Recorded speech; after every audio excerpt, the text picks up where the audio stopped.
Welcome back to Rabbits Forever. So yesterday I got a wonderful question from a fellow rabbit breeder who's just starting up. And sorry about the water in the background. I'm watering the lawn. But the question was about breeding rabbits. So in his case, his mama rabbit ended up dying in the beginning. But today, I'm actually going to just cover breeding 101 for rabbits. Things that can pop up and what you should do about them and stuff like that. I don't have any does right now since I'm unable to breed, so I don't have any litters up. So I'm just going to let you guys watch Stormy right here run around on the table and have fun while I talk about breeding, rabbit breeding. So the number one thing for rabbit breeding, when you very first begin, is put the buck in with the doe. Or sorry, that's backwards. Put the doe in with the buck. Never put the buck in with the doe because does tend to be a lot more territorial and aggressive, especially when it comes to their cage. Some does don't care, so if you've done it before and you're saying that your doe never harmed your buck, then congratulations, that's awesome. But the number one thing is always put the doe in with the buck, because the does, if you put the buck in and they are territorial and aggressive, they can castrate your buck. And they will if they feel like they want to, and they can even kill him. So number one thing is always put the doe in with the buck. And next, you're wondering what their gestation period is. Their gestation period is a month long, so 31 days. Typically, they can have their kits around, I believe, 28 to 36 days, in between there. Mine usually always kindle a day after their due date, a day or two, so that's just my experience. It's not the most difficult thing in the world. Rabbits tend to breed and get pregnant really easily. If you're having trouble breeding your does, so let's say your doe just doesn't want to lift, and you'll know exactly what I'm talking about if you go to breed your rabbit. The doe will lift her butt off of the ground to expose to the buck, so that way he can actually breed her. And there's also a thing called the fall off, and that's basically a bunny orgasm. The buck will usually fall off of the doe after he breeds. Stop that. After he's already bred her. And then usually it only takes one fall off, but every breeder will tell you that they like to see at least 2 or 3 fall offs before they take the buck out of, or the doe out of the buck's cage. I don't know why I'm getting that confused. I've never put a buck in with my does. Alright, I'm taking this off the table really quick because he's really interested, and that has stain on it, which is toxic. But so that's the number one thing to look for when breeding. And then, like I said, their gestation is 31 days. If you really want to, I would suggest, if you're a new breeder, don't rebreed immediately, because sometimes your doe will be out of condition. I say a good time period to rebreed is about 2 weeks after she's kindled, which is giving birth to the babies. So after that, and there can be a lot of breeding complications. For instance, a kit might get stuck if you have a smaller breed like a Netherland Dwarf or a Britannia Petite or any of those small breeds.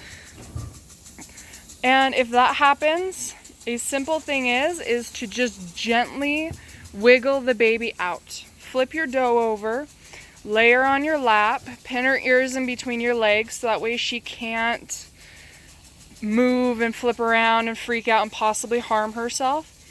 The best thing to do is just to, like I said, gently wiggle that baby out of her. And then keep a very close eye on her, because she may have more kits that are stuck in her that she'll eventually pull out. And usually does, they should be able to pull it out all by themselves. But it's good to just help because they're exhausted at that point. So it's nice to just help. the dough along. And another thing that can happen that isn't nearly as common, but it still does happen, is a prolapsed uterus. And that's when the uterus, she doesn't stop pushing after birthing all of her kits, and her uterus will actually start coming out. The best thing to do, I believe, I've never done it myself, but if I remember right, baby aspirin, if you give them just a little bit of baby aspirin in their water and gently massage the uterus in, and if it's dry or something like that, you can put baby oil on it and stuff like that, just to get it moist and easier to push back in, but gently massage it back in. You can always take it to the vet if you're too nervous about that, but I'm talking about farm animals, which is usually, this doesn't work, you put them down or something. But after that, even if the uterus does go back in, I would not suggest allowing that rabbit to be rebred. I'd say if you want to keep it as a pet, go ahead, but I would suggest, especially if you have bucks around that could possibly rebreed her, maybe getting her spayed. Because if she ever rebreeds again, there is a large possibility that she could prolapse again. And sometimes these prolapses do end in death because the uterus won't go back in. Stop that.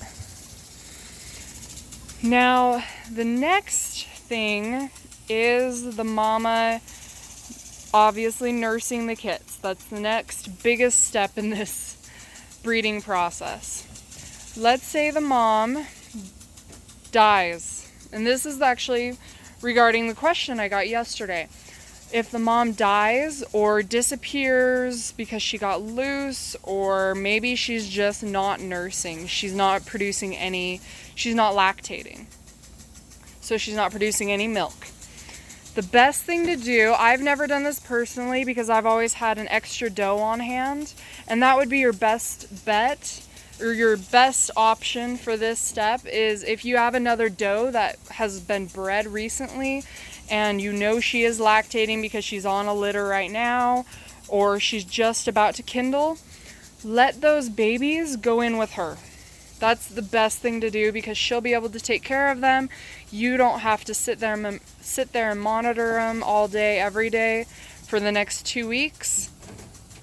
But if worst case scenario, you don't have any does on hand that are lactating or really anything, and the mom is dead or isn't lactating at all, you can go to your local farm store and purchase some cat milk. It's just a milk replacer. I've heard the cat milk works. I bet you could use any milk replacer really though. But from my friends' experiences, they say that cat milk works best. You take that and do as the instructions say. And when you do that, take a makeup sponge. Any makeup sponge should work, and kind of twist the tip into a nipple and soak that makeup sponge in the milk and allow the babies to nurse off of that about 2 to 3 times a day. They don't need a lot of nursing. It's not like a human baby where it has to be every 2 hours. It's only 2 to 3 times a day. Just let them get their fill. I've been told syringe, and I have tried that before, but it never worked for me because the babies drink too much too fast and end up drowning themselves. So I have heard that the makeup sponge works a lot better than the syringe. I've lost quite a few baby bunnies on the syringe, so I would definitely suggest trying the makeup sponge before trying the syringe. Now, another thing that could go wrong is, let's say your mama's just not taking care of the baby bunnies. Stop it. She doesn't want anything to do with them really. Now, your best bet there, what I've been told and what's worked for me, stop it. is just, I know it's sad and I know it's hard, but just let the baby bunnies die. Because you have to think, these mama bunnies have no idea what they're doing. So they have to learn through doing it, basically. They have to learn through this process. And sadly, yes, your first litter, I've always been told that your first litter is probably going to die. Stop it. Which I understand is hard for everybody, especially if you're a new breeder. I know my first litter, I definitely cried because I was really excited for those babies. But my second litter, the mama did an amazing job. She didn't have any issues whatsoever because she learned through that first litter what to do and what not to do with these baby bunnies. And stop it. Sorry, he's chewing on the table, which is old and he really needs to not. But yeah, so after that, babies usually wean within 4 weeks, and that's just weaning off their mom. You want to keep them with their mom at least 5 to 6 weeks old. I say 6 to 8 because that's just the healthiest option for them. And it just allows them more time to learn and grow and nurse off a mom and just learn how to be a rabbit, basically. But the longer you're in rabbits, the more you'll learn what to look for to see when your kits are ready to leave. And yeah, it just takes time and patience with these guys. And you learn along the way, honestly.